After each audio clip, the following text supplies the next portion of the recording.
اور جیسا لباس پہنو گے ایسے اثرات پیدا ہوں گے. لباس کے اچھے اثرات بھی پیدا ہوتے ہیں، برے اثرات بھی پیدا ہوتے ہیں. کہتے ہیں کہ فرعون اور موسیٰ علیہ السلام کے درمیان میں جو مقابلہ ہوا تھا، اور فرعون نے سارے مصر کے جادوگروں کو اکٹھا کر کے مقابلہ کروایا تھا، اس میدان میں صرف جادوگر مسلمان ہو گئے اور کوئی مسلمان نہیں ہو. بنی اسرائیل تو مسلمان تھے ہی، فرعون اور قبطی ان میں سے کوئی مسلمان نہیں ہوا، صرف جادوگر مسلمان ہوئے. ایسا کیوں ہوا؟ کتابوں میں لکھا ہے کہ ایسا اس لیے ہوا کہ تمام جادوگر حضرت موسیٰ اور حضرت ہارون علیہم السلام جیسا لباس پہن کر آئے تھے، تو اس کی برکت سے ان کو ایمان مل گیا. تو لباس کے بھی اثرات پڑتے ہیں. یہ ان کا لباس پہن کر کیوں آئے تھے؟ ہاسپٹل میں جس کو داخل کرتے ہیں تو سارے کپڑے اتروا کر ہاسپٹل کے کپڑے پہنوا دیتے ہیں. یہ آج بھی قاعدہ ہے، ساری دنیا میں قاعدہ ہے کہ ہاسپٹل میں جو پہنچتا ہے تو کپڑے اتار کر کے ہاسپٹل کپڑے پہنو. خیر یہ تو انسانوں کا مسئلہ ہے. ایک مرتبہ لنکیشائر میں ہم سلوٹر ہاؤس دیکھنے گئے، تو انہوں نے ہمیں وقت دیا تھا کہ 7:15 بجے آئیے.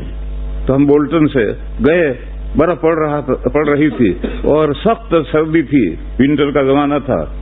ہم 6:45 بجے پہنچے تو سلوٹر ہاؤس بند ہے. میں نے اپنے ساتھیوں سے کہا بھائی تم نے کیسا وقت لیا ہے، یا تو کارخانہ کھلا ہی نہیں. تو ساتھیوں نے کہا کہ ابھی 7 بجے کھلے گا. چنانچہ 7 بجنے میں 5 منٹ باقی تھے اور سن دے کر ایک گاڑی آئی اور کھڑی، اس نے کارخانہ تالا کھولا اور اندر سب کھول دیا. دوسری گاڑی آئی، تیسری گاڑی آئی، اور 7:05 پر انہوں نے ہمیں اپنا ڈریس بھیجا کہ یہ کپڑے پہن کر آ جاؤ. یعنی اوپر، اندر تو ہمارے کپڑے رہیں گے لیکن اوپر یہ کپڑے پہن کر آ جاؤ. یعنی ان سلوٹر ہاؤس کا جو ڈریس ہے وہ ڈریس اندر سے بھیجا انہوں نے ہمارے سب کے لیے کہ یہ ڈریس پہن کر کے آؤ. تو میں نے ان سے پوچھا کہ بھئی ہمیں اندر جا کر کام تھوڑی کرنا ہے، نوکری تھوڑی کرنی ہے، ذبح تھوڑی کرنے ہیں، ہم تو دیکھنے کے لیے آئے ہیں، ہم یہ لباس کیوں پہننے ہیں؟ تو اس نے مجھے جواب دیا، بہت معقول جواب دیا. اس نے کہا کہ آپ اندر آئیں گے تو جانوروں میں بھی گھومیں گے. یہاں گھیٹے بکرے سب بندھے ہوئے ہیں، سینکڑوں کی تعداد میں ہیں، ان میں بھی گھومیں گے. تو آپ کا لباس دیکھ کر ہمارے جانور ڈریں گے، بتکیں گے. اور ہمارے جیسا ہی لباس آپ نے پہن رکھا ہے تو جانوروں کو کوئی نئی بات معلوم نہیں ہوگی.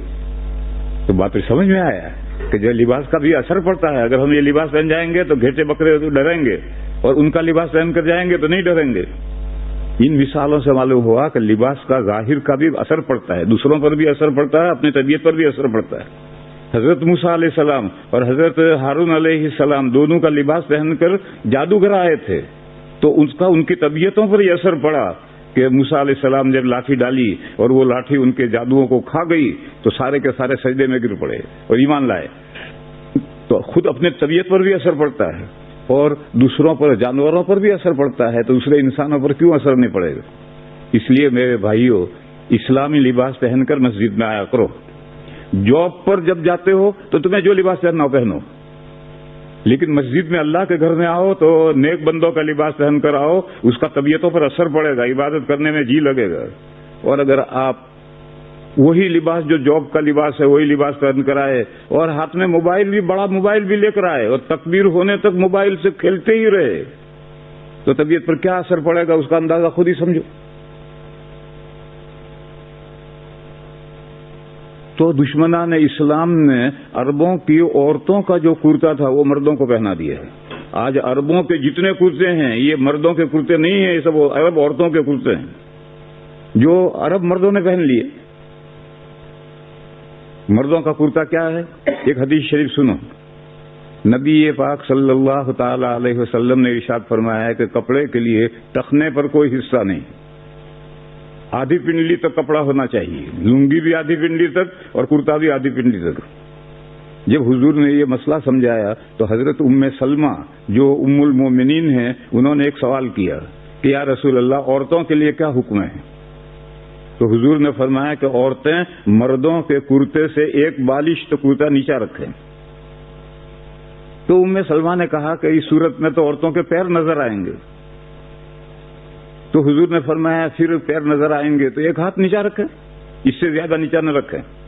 یہ حدیث شریف ہے. اس سے اگر کوئی سمجھنا چاہے تو مردوں کا کرتا کہاں تک ہونا چاہیے کہ عورتوں کا کرتا اگر ایک بالی سے نیچا ہو جائے گا تو ان کے پیر نظر آئیں گے. آج عرب جو کرتے پہنتے ہیں، اب سوچو کہ وہ مردوں کے کرتے ہیں عورتوں کے کرتے ہیں؟ یہ تو عرب عورتوں کے کرتے ہیں. یہ دشمنان اسلام نے اس کو مردوں کے کرتے بنا دیے. اور جب عورتوں کی چوڑیاں مردوں کے ہاتھوں میں پہنا دو گے تو مردوں کے مزاج میں بزدلی آ ہی جائے گی. اب ہم لوگ حدیثیں تو جانتے نہیں ہیں. عرب جو کریں اسی کو ہم سنت سمجھتے ہیں کہ یہ کرتا جو ٹخنے تک ہے یہ سنت کا کرتا ہے. یہ سنت کرتا نہیں ہے، تو عرب عورتوں کا کرتا ہے.